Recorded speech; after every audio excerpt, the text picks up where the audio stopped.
Breaking news tonight. The Treasury Department says it will miss today's deadline from House Ways and Means Committee Chairman Richard Neal to hand over 6 years of President Trump's personal and business tax returns.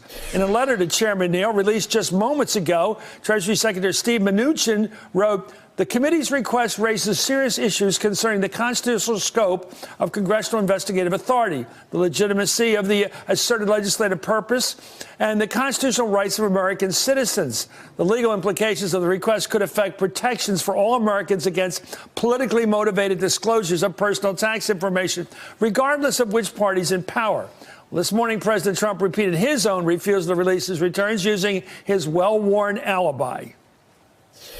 And while I'm under audit, I won't do it. If I'm not under audit, I would do it. I had no problem with it. But while I'm under audit, I would not give my taxes. I would love to give them, but I'm not going to do it while I'm under audit. It's very simple. Remember, I got elected last time, the same exact issue, with the same intensity, which wasn't very much, because frankly, the people don't care. Strangest time in the world. Actually, 64% of the American people want to see the tax returns. They want him to put them out. So that's not true. Anyway, let me ask you about this. Thank you for joining us right now is Congressman Dan Kildee of the Ways and Means Committee and Heidi Presblood. Thank you for joining us. Let me ask you about this this thing. The law says they shall. Right. How do they get around this with this BS response tonight from Mnuchin? They just don't do it. And, you know, the president signaled pretty early on that he did not want to have these returns released. But the interesting thing is we didn't ask the president for these returns. We asked the commissioner of the IRS.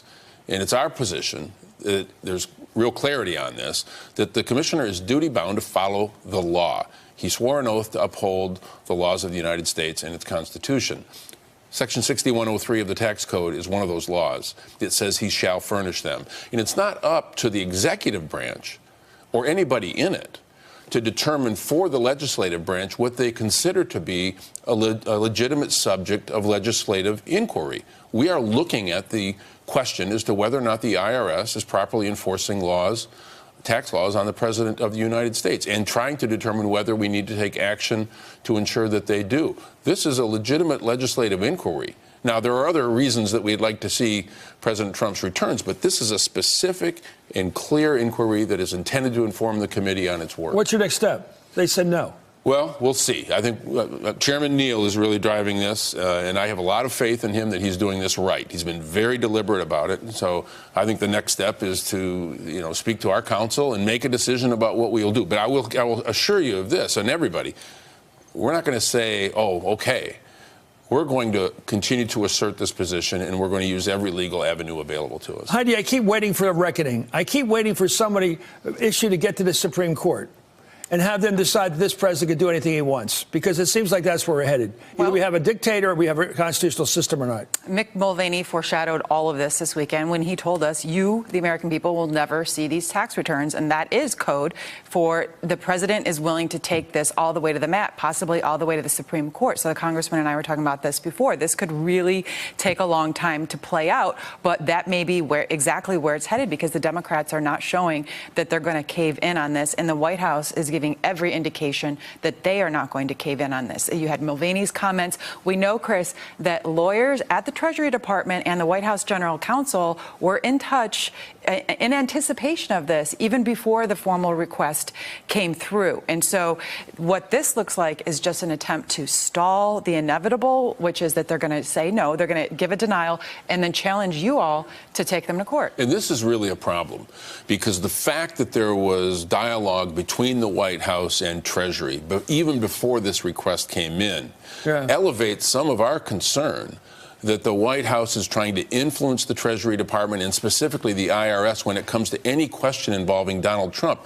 That's the basis for the inquiry in the first place, and all they've done is add fuel. So it's not a government response, it's a personal attorney's response. Anyway, at a pair of hearings yesterday, Treasury Secretary Mnuchin would not provide a specific answer on how he would handle that request for the president's tax returns. We did receive the request, and as I've said in the past, when we received the request, it would be reviewed by our legal department, and it is our intent to follow the law. Intent to follow the law. Well, the 1924 law cited by Ways and Means Chairman Richard Neal clearly states, quote, upon written request, The Secretary, that's the Secretary of Treasury, shall furnish such committee, Ways and Means, with any return or return information. As Heidi mentioned, Mnuchin did acknowledge his department had been in contact with White House lawyers over the request.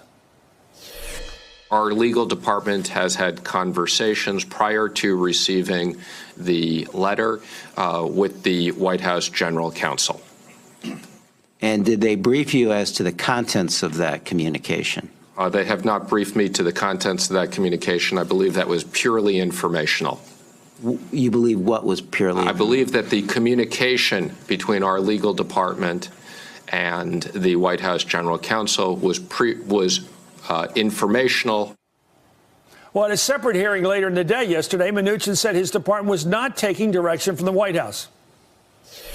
Did the White House ask your team not to release the tax returns? We would not ever ask for the White House's permission on this, nor did they give us the permission. As I've said, we consulted, which I believe was appropriate of our legal department. That's a nice legal term here. And I get back to my question to you, Heidi, as the journalist here. It seems to me that when the law is as clearly written as that, and the letter is carefully prepared by the chairman of the Ways and Means Committee to meet all the standards of the law, carefully written over months, in fact, what's the Supreme Court going to do here? The Republican Supreme Court. Well, I'm not a lawyer, but I can tell you that politically speaking, as the political journalist, this is the president's red line. And he has made this clear from day one that delving into his personal finances is crossing that red line. And we already have an indication, Chris, of what we might find in those tax returns, a story that I believe was grossly undercovered by all of us about the Trump family's history of dodging taxes, and that Trump himself personally benefited to the tune of close to $400 million in inheritance via tax dodges from his father. So if this was a Trump family tradition or something that they've done over the years, what do you think that we may find in those tax Well, they're returns? being audited, of course. Of course, I'm being sarcastic. We have no evidence at all he's being audited, right, Congressman? No evidence that he's being audited. That's actually one of the things we want to know. And it's not just whether his individual return is being audited, which has been a practice of the IRS. But in order to get an accurate view of Donald Trump's financial situation, you have to look at these other entities. And that's why they were included in the request. We have no idea whether the other entities are under what Do you know normally if is he being audited? We don't know. He says he is. That's part of what you can get, too, is the correspondence to prove That is right. if that was ever true. Well, we have a law and we have a president. We'll see who wins. The Congressman, Dan Kildee of Michigan, of Flint, Michigan. Thank you for coming here. Heidi President, that's Michael Moore country. Up next, Also of Michigan. That's right. Michigander. I love that word. Michigan. Hey there, I'm Chris Hayes from MSNBC. Thanks for watching MSNBC on YouTube. If you want to keep up to date with the videos we're putting out, you can click subscribe just below me or click over on this list to see lots of other great videos.